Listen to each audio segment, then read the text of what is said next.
Naruto was able to inspire me to move forward and hold on, even though the degree that I took was really, really hard.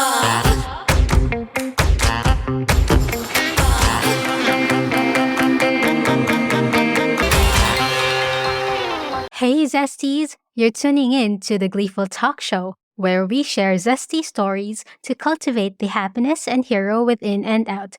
Today's topic is one that we all can relate to, no matter what age we are, and that is the old adage question: what advice would you give to your 20-year-old self?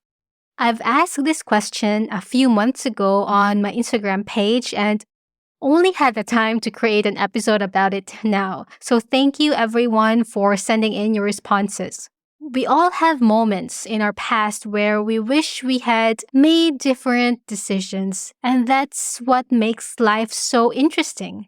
Today, we will be sharing anecdotes and insights from our zesties, you guys, and from public figures who have reflected on their past and the advice that they would give to their younger selves. To start, let me ask you, Zesties, once again, our listeners, what advice would you give to your 20-year-old self? Think about it for a moment.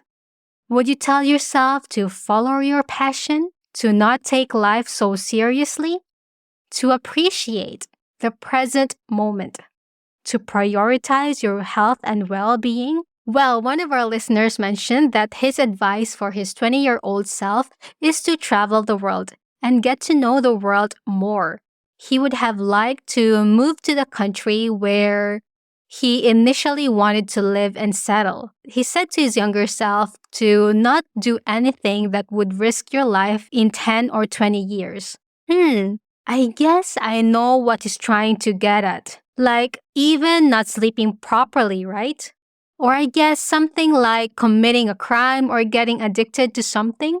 I think that's what he was getting at. And I do agree with what he means, because life doesn't end on us being 20, right? So there's so much more to life ahead of us. So I think that even when we are young, we should think ahead, that we shouldn't risk our future, basically. He also said to prepare to be in the best shape mentally, emotionally, intellectually, and physically. So, Zesties, if only someone would tell us these things when we were younger. Or the question is, if someone told us these things when we were younger, being in our younger selves, would we have even followed it? Interesting question, right?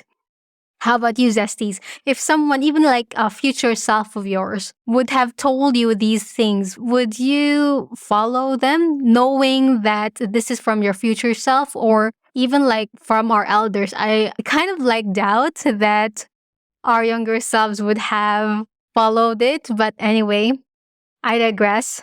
So for me, my personal advice to my 20-year-old self would have been to worry less. And that's even my advice to my present self. I feel like I have the predisposition to worry. While there is no conclusive scientific evidence to support this, some studies suggest that there may be a genetic component to anxiety and worry. For example, a study conducted by researchers at Harvard Medical School found that people who have a genetic variation that affects the regulation of the neurotransmitter serotonin are more likely to experience anxiety and depression. However, it's important to note that genetics is not the only factor that influences anxiety and worry. Environmental factors such as stress, trauma, and life experiences can also play a significant role in the development of anxiety. Additionally, people can learn to manage their worry and anxiety through various techniques such as therapy, mindfulness practices, and cognitive behavioral therapy. So while there may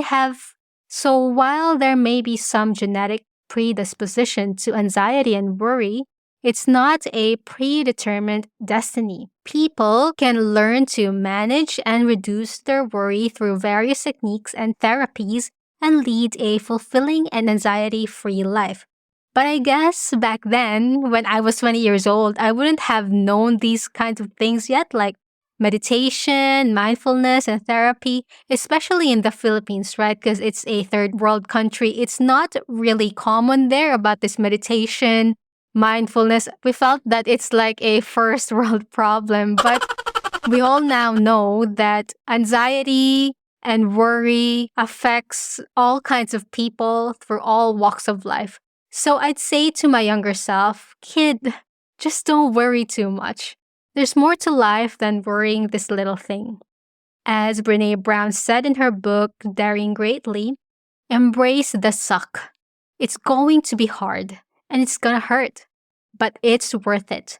Don't run away from the pain or the discomfort because that's where the growth happens. Brene's words remind us that growth often comes from uncomfortable situations. Don't be afraid to lean into the discomfort and embrace the challenges that come your way. So basically, there's no point in worrying that there is discomfort because discomfort is actually a good thing in a way, right? Because it's where we learn. It's where we grow. I'm actually reading a book right now entitled No Mud, No Lotus: The Art of Transforming Suffering by Thich Nhat Hanh. Thich Nhat Hanh is a Vietnamese Buddhist and teacher and monk, and he's one of the most prominent out there, and his teachings are universal, practical, and full of love. This book is kind of like telling us to acknowledge and transform our suffering instead of running away from it. It offers practices and inspiration, transforming suffering and finding true joy. I'm still in the first few pages of the book, but it's really good to read because you will get reminded.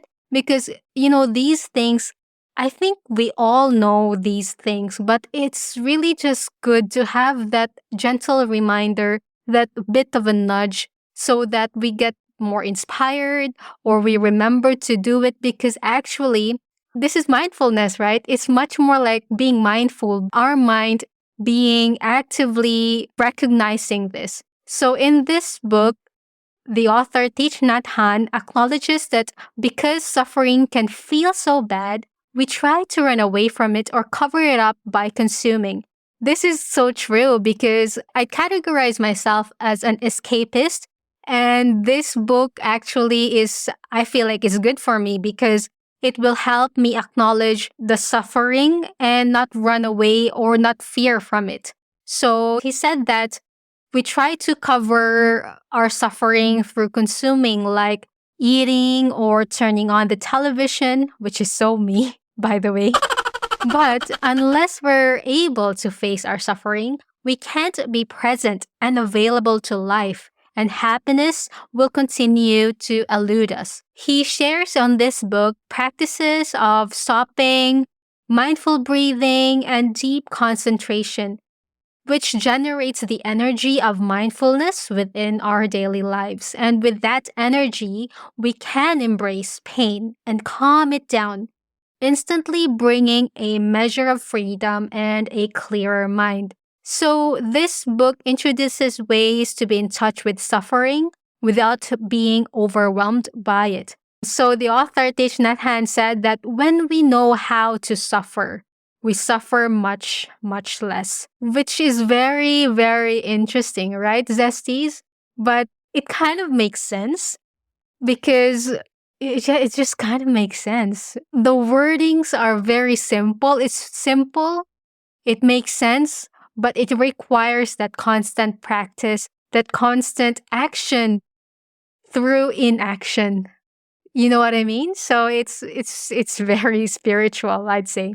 So moving on, one public figure who speaks to the importance of acceptance is Lizzo. In an interview with the teen Vogue, she shared her advice to her younger self. She said, I would tell my 20-year-old self to just be yourself, girl. Don't try to fit into anybody else's mold. You were not made to fit into a mold. You were made to break the mold. Lizzo's words remind us that we are all unique and should celebrate our individuality. It's okay to be different and stand out from the crowd and embrace your quirks and flaws because they make you who you are.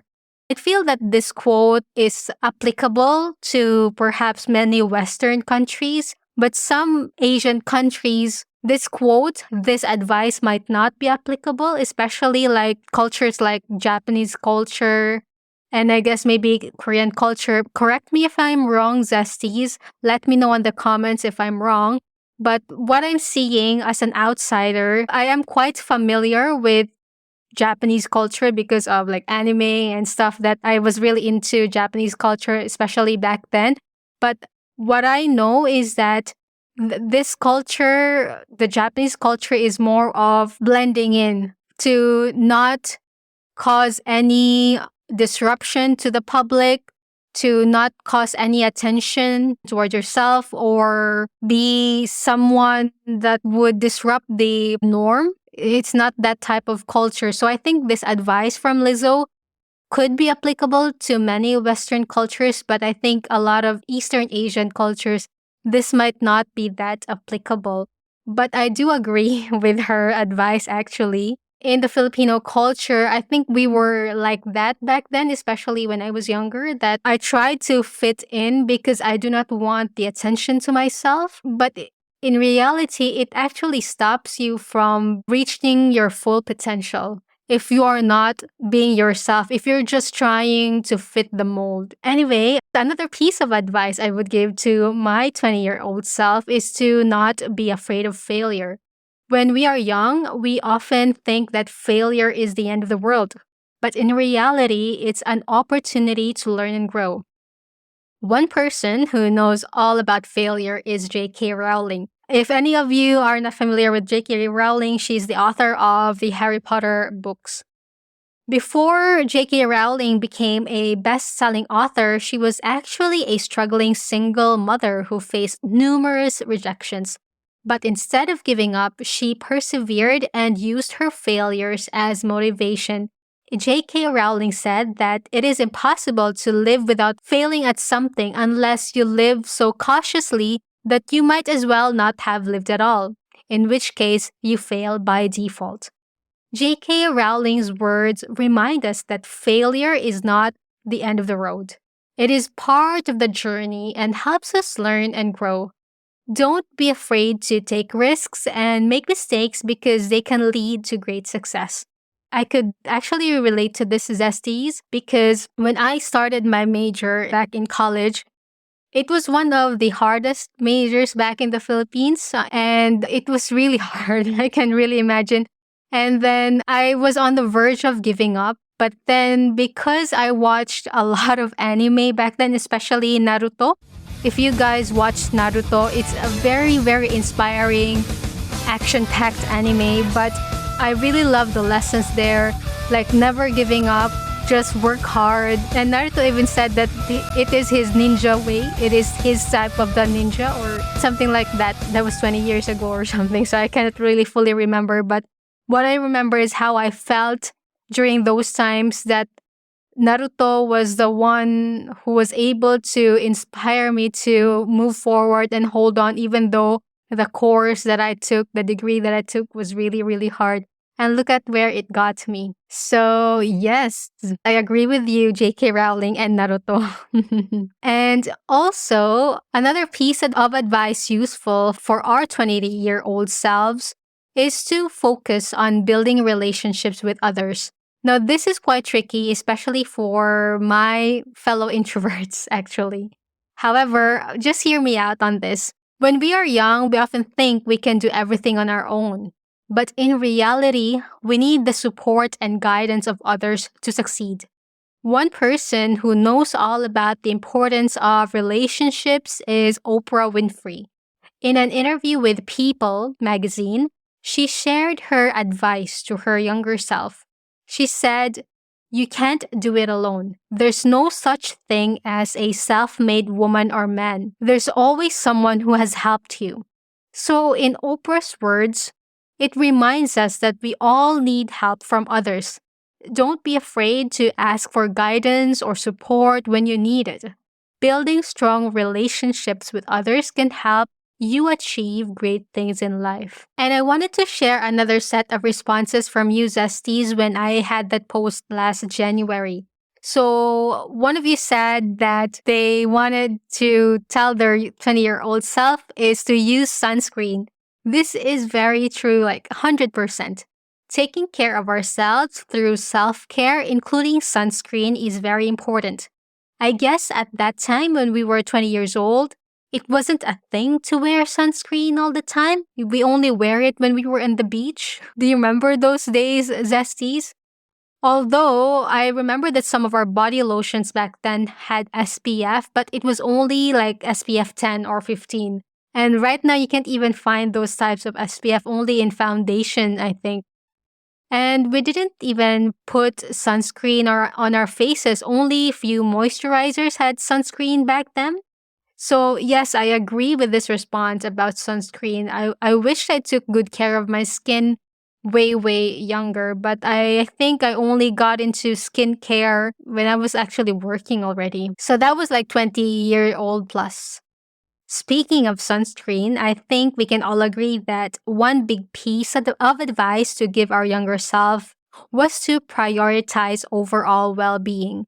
Ariana Huffington said in her book entitled Thrive, "Sleep your way to the top. Prioritize your well-being, because without it, you won't be able to achieve your goals." So Ariana's words remind us that taking care of ourselves should always be a top priority. Without good health, we won't be able to achieve our goals and dreams. After all, health is indeed wealth. And I've learned that the hard way, big time, when I witnessed my parents' health deteriorate. If you haven't listened to one of my old episodes, I've shared my experience on how I cope with grief from when my mom passed away from cancer. It's actually a year now. So I'll link that down below on the episode notes.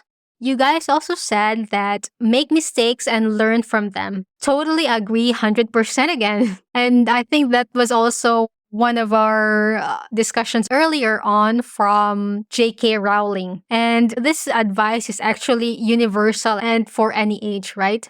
So even now, this is very applicable, and even the sunscreen advice as well. I think everything of all of these advice that we're talking about right now doesn't only apply to our 20-year-old self, but applies to our 30-year-old self or 40-year-old self as well. So at any age. One of you also said that hard work pays off. Invest in yourself. Yes, I totally agree with that. And one public figure as well talked about the importance of following your passion and hard work on your passion. And that's none other than Steve Jobs. In his now famous commencement speech at Stanford University, he shared his advice to his younger self. He said, "Your work is going to fill a large part of your life, and the only way to be truly satisfied is to do what you believe is great work. And the only way to do great work is to love what you do." Steve's words remind us that we should always strive to do work that we are passionate about. It's what makes life fulfilling and gives us a sense of purpose.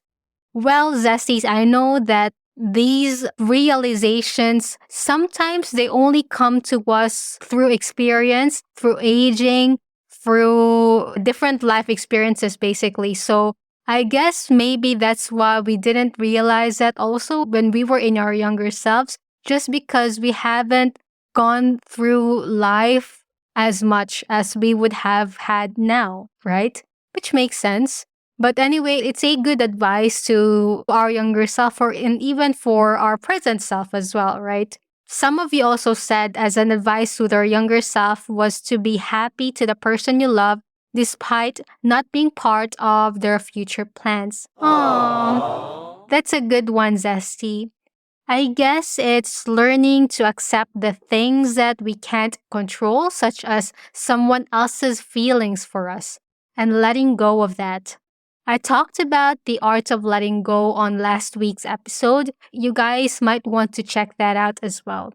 And for this Zesty who wrote this, I hope that you find happiness wherever you are in your life right now, whether single or still searching. I am a proponent of everything happens for a reason, and each person that comes along our path has a purpose. So, dear Zesty, perhaps that person was there to teach you something, and I'm grateful that somehow you have realized that on your journey. Before we wrap things up, Zesties, I wanted to share one last anecdote from Simon Sinek. In his book, The Infinite Game, he talks about his obsession with success leading to a major burnout in his 20s. Simon shares that he was so focused on achieving his goals that he forgot to enjoy the journey. He worked nonstop, neglecting his health and relationships until he eventually hit a breaking point. He said, I was on a path to burnout. I was a workaholic. I was an addict to the high of success. Simon's story is a powerful reminder that success is not the ultimate goal. It's the journey that matters most. Don't sacrifice your health, relationships, or happiness for success.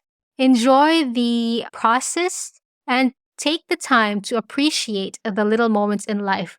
As Miley Cyrus said, it's the climb. Thank you, Zesties, for tuning in and reflecting on the advice that you would give to your 20-year-old self. Remember, self-love, embracing failure, building relationships, and enjoying the journey are all important pieces of advice that we can apply to ourselves at any age. Join me next time for another episode of the Gleeful Talkshow, where we dive deeper into personal growth and development topics. If you'd like to share advice to your 20-year-old self, please send a voice memo. Keep it relatively short and send to gleefultalkshow@gmail.com. I might feature your entry on a future episode. If you like this episode, consider subscribing and sharing this to your friends. If you'd like to support the show and would like to give me a cup of coffee or two, please head down to the episode notes to find out how. Big thanks to Rado Suchin for the continued support. Any episode recommendations, please also let me know on the comment section below or email to gleefultalkshow@gmail.com. Until then, keep growing and stay gleeful.